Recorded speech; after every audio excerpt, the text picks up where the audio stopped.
We continue to see the labor shortages brought on by the pandemic. I wonder how much leverage this actually gives to workers in improving their conditions and if this is sustainable. Well, I think the ILO has been tracking this very closely.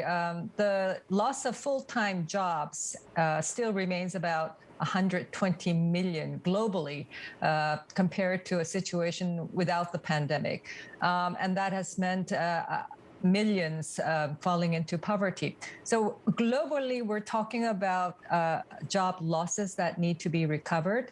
I think it varies from country to country. I know that in the US, there's a shortage of workers, and that's been the thing that the policymakers have to deal with. But globally, we're still talking about shortages of jobs than workers. So a job-rich recovery is what the ILO has been advocating for, and also some social protection schemes to help those who have fallen through the cracks because of loss of employment and income and have fallen into poverty. So job-rich growth and social protection schemes are the two key pillars of the ILO's work these days. If you're elected to head the ILO, we do have the elections coming up, of course. What do you plan to prioritize? As you mentioned, we have seen not a very even recovery around the world, not to mention even within countries, we continue to see the female labor force being hit, the informal economy also a problem. Exactly. I think the recovery picture looks very different within countries and across countries.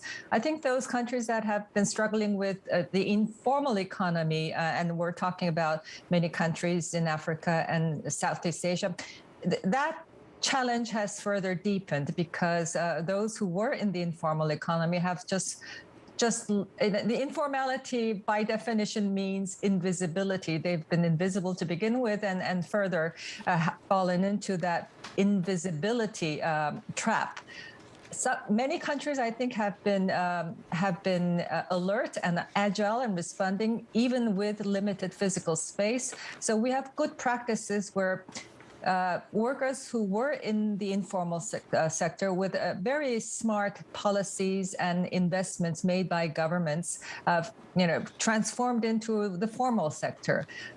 Many countries have newly rolled out social protection schemes that weren't there before using digital tools. So we have lots of good stories to build upon from around the world. The task now is, of course, scaling that up. And that means not just individual countries maximizing the physical space that they have, but also linking up with the ILO, with international financial institutions that have the financial resources. And this will be the job of the next Director General of the ILO going in and into the next few years.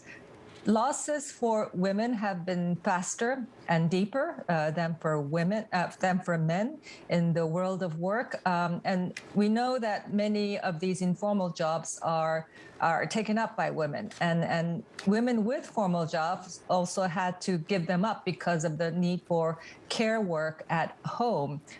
So this is, women have been hit far harder than men, all other things being equal. So I think particular emphasis on getting women back into the job market, helping them to maintain that job, and providing them with policy means for the work-life balance so that they're able to do the work and also keep the families is basically the work of international organizations in support of this agenda. The problem, though, is so many of those policies are dependent on domestic governments, sometimes even on domestic states, right? How do you scale up a standardization of providing this support and framework to working women who are working both inside and outside the home, when a lot of that is domestically, politically driven? Well, yes, certainly the domestic political reality is where we need to do the work. But the ILO's unique mandate is the international labor standards that have been built over the past 100 years. The ILO's work is to provide for global norms that some have already reached, Other countries will take time and effort to reach that. The distance to getting to that standard is sometimes short. For other countries, it's very long.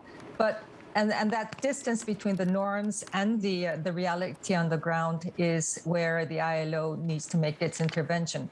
I think that's a far better situation where we wouldn't have these global norms. And that's a common standard that governments should aspire to.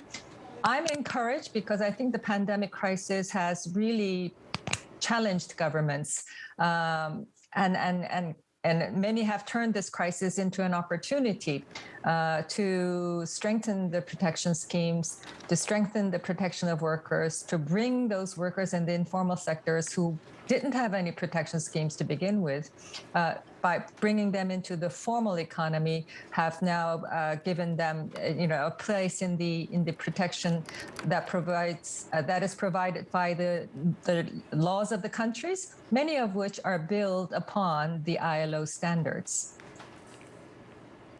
The most recent report from the ILO also focused in on they call it discriminatory, and the concerns they have over these practices when it comes to labour practices in Xinjiang region. If you were heading up the organisation, given that China is a member state, should there be more pressure put on Beijing to come into line with the standards that are expected more broadly? Well, I think, wherever forced labor issues arise, that is, forced labor is fundamentally antithetical to all that the ILO has stood for. I think the Chinese authorities have indicated their willingness to work towards ratifying some core conventions when it comes to these issues. And the ILO is a technical agency, non-political, technical, and the ILO should stand ready to work with governments to further ratify these core conventions related to labor rights. And I think there is space for the ILO to work with the Chinese authorities, and we are. Of course, the ILO is also very aware of the political context in which this issue is being played out, but also the fundamental mandate of the ILO to be there to work with governments to push for these labor rights. Talking about political context, of course, the last time I spoke to you, you were Minister of Foreign Affairs in South Korea. So let me draw on your expertise on that as well, because, of course, we do have the North Korea missile issue ongoing right now. We have trilateral talks over the weekend. How do you assess the global response to North Korea so far? Well, I think the latest series of missile launches have been, of course, very worrying. The last one in particular, and I think it's only right that the foreign ministers of the United States, Korea, and Japan have gotten together to take stock of the situation and provide a common response. So I think the Hawaii meeting was a very good one. It's of course very disappointing because I think the South Korean government, in close consultation with the Americans, have really tried to send the message that the North Koreans should come back to the dialogue table, and dialogue is the only way to resolve this issue. And I would certainly hope, and I'm very confident that the South Korean authorities are very much staying with that course in consultation with our close allies and friends. If you were to be successful, you'd be the first female leader in the organization's history, and also the first Asian leader as well. What's been your experience in getting to this point, and what can be done more broadly to ensure more leadership positions go to women and also people of color? Well, I think we should put ourselves as candidates in these global leadership positions, which is why this is one of the motivations that have made me put up my name into the running. Just being there, I think, is hugely inspiring and empowering to young women who seek to make a meaningful place for themselves in the global scheme of things. And this has certainly been my experience as the first foreign minister in Korea. I mean, young women, I think, are just inspired to see me in this position. But being in this position, of course, then you have to make sure that you deliver. You deliver on the expectations. And so women in leadership positions, I think, really have to try go the extra mile to do that. You are good at what you're doing, but also make sure that you don't pull up the ladder behind you. You provide that ladder so that future generations of women can aspire to the same. I think men also have to be a part of the equation. Men leaders in particular have to have that commitment to promote women and make the playing ground level for women to compete equally as men. Work-life balance is certainly makes a huge difference for women to have that space and the independence to be as competitive as men in the labor market. And I think international organizations such as the ILO, the Human Rights Office, who set these norms on gender equality, have also to advocate more forcefully, more robustly for these standards to be not just adopted, but practiced